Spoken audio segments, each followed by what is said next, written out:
So after I apologize to Cena and he no sells me, just completely ignores me, I later on find out that now Cena and I are going to be losing the tag titles. Um, this is interesting because I don't know if we were supposed to hold them longer and that because the rib didn't work on me, Cena now wanted us to lose the titles because I don't know if it was initially supposed to be 24 hours or if it's because his rib didn't work. And I kind of think it was the latter, that because his rib didn't work, Cena said, screw it, told Vince, he doesn't deserve to hold the titles with me. Make him lay down and give the titles to Gabriel and Slater. So anyway, I find out during the day that we have to relinquish the titles and I have to lay down and get covered. And, this would pass the tag team championships to Heath and Justin Gabriel. So we have a rehearsal for it. And, there's a fair bit of acting I have to do. And let me point out, at this point, we have actor Freddie Prinze Jr., who was a member of the writing team. He took over promo classes from Vince and then started an acting class. And I loved it. So it was every week at TV. And, Freddie and I became cool. And this is something we bonded over because I was really into acting. And, again, he told me I had great aptitude for it. And he really was like, yo, you're a really good actor. Like I could tell you studied and whatever.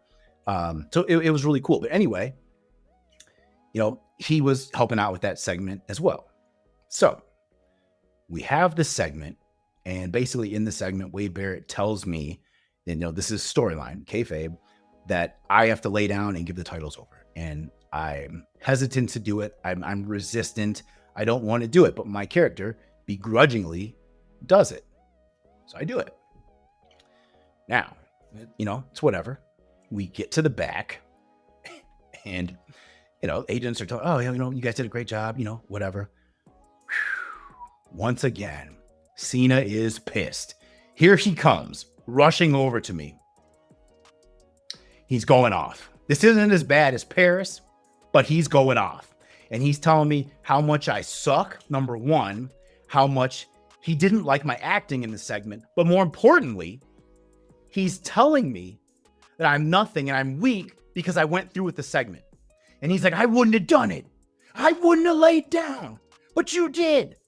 I'm like, John, that's in the script. What are you talking about? I wouldn't have laid down. I wouldn't have relinquished the titles. I'm like, wait a minute. What do you mean? Your character or you, the actor? And he's telling me like me, like the actor. Like I shouldn't have laid down. John, it's in the storyline. What are you're like talking about the Montreal Screwjob or something. You want me to go into business for myself where this is the segment we've rehearsed, with Vince too. And I'm supposed to lay down. What do you want me to do? Kick out, roll Heath over and cover him, run out with the titles, say, I'm keeping these. I'm not giving them over. That is what he was telling me that he would have done. Think about that. You're John Cena. You could get away with that. I haven't even been here a year. And you've already tried to tell Vince to get rid of me and fire me. Send me back to FCW. I can't go into business for myself and just start rewriting the script. I mean, if that were the case, are you crazy? I would have taken those titles. I would have taken the championship, the Intercontinental Championship, the United States Championship. I would have collected them all if I could just, write the booking myself. But this was so ridiculous to me. Still, I do not understand this. This was storyline, right? This is like if I was in a movie and my character was supposed to die and I just say, nope, I'm not dying. I'm going to live. Sorry, guys. And I do that on every take. And then they have to live with it. That's not what would happen. I would be made to give this over. So again, I don't know. I don't know why he thought I could do that. This was so wild to me. So wild to me. So he chewed me out again and he cussed me out. And there's nothing I could really say. I try at this point though, I'm sick and tired of him doing this. So this is the first time I said stuff back to him, right? I already lost all respect for him in Paris. Boy, John Cena, I wish you'd step over the line. That was my energy. All right. I see what time it is now. Hey, look, the way I got into lifted weights and working out was I used to get bullied when I was a kid, but people found out, you push Otunga too long, You're not going to like it. Anyway, I responded for myself and like, but that was in the script. I can't just do that. He's like, yeah, I don't care what's in the script. You shouldn't have laid down. I wouldn't have laid down. All right, John. All right. I just let him talk. And then Freddie Prinze came over after that.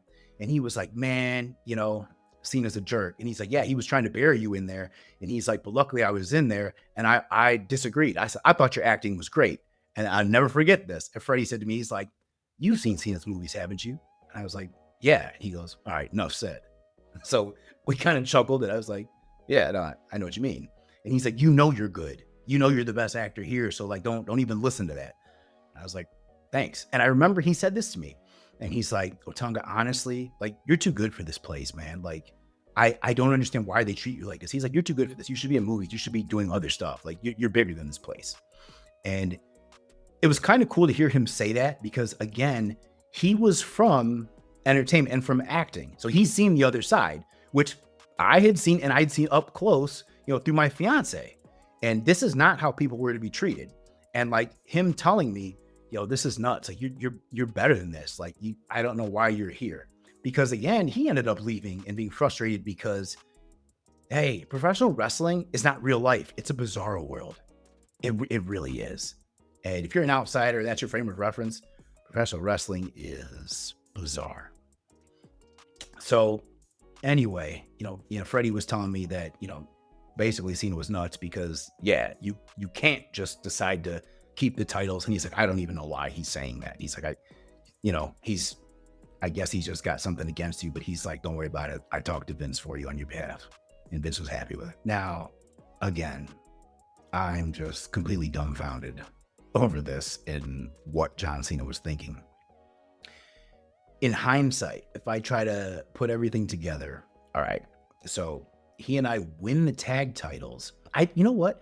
I'll tell you what I think it was. If I'm being honest, I think Cena held it against me that I wasn't more excited when he and I won the tag titles together because I was happy about it. But like, let's not forget, this is acting.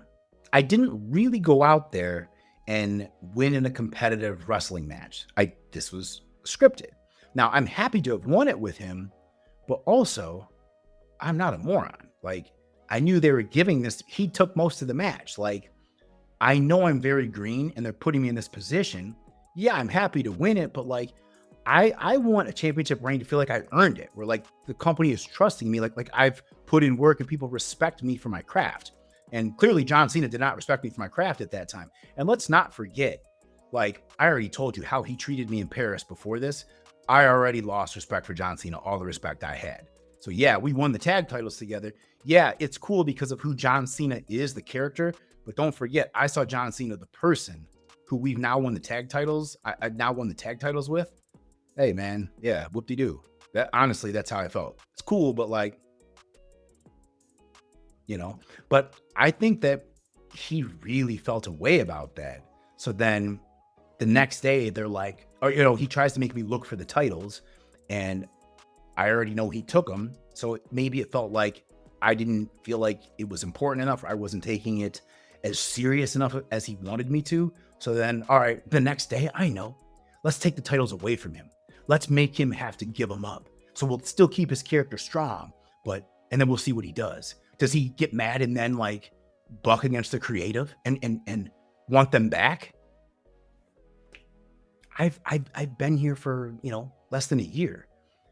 This is a storyline.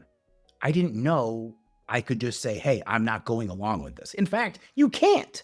You can't do that. The Montreal Screwjob, like you can't do that. Whatever Vince wants happens. Like, well, I mean, I guess if you're John Cena, you can do that because that's what he did at SummerSlam. Hey, you got to remember, John Cena could change the finish of his matches or, PLEs, WrestleManias, whatever it is. He could change the finish, but I'm David Otunga. Hey, if I could have changed the finish, I would have had like 100% record. Like I clearly was not allowed to change the finishes of my match. So I don't know why he would think I could change a major storyline like this. But if I really have to think about it, I think he felt a way and was just kind of offended that I wasn't, happier about it. But I also think that's because of how he treated me, just not too long before that in Paris. And I never got an apology. But like, once you disrespect me like that, why would I ever respect you again? I mean, it's really hard to enjoy, you know, even being around you. But I'm professional. I can work with you, but I'm not going to be over the moon about this. Let's be serious.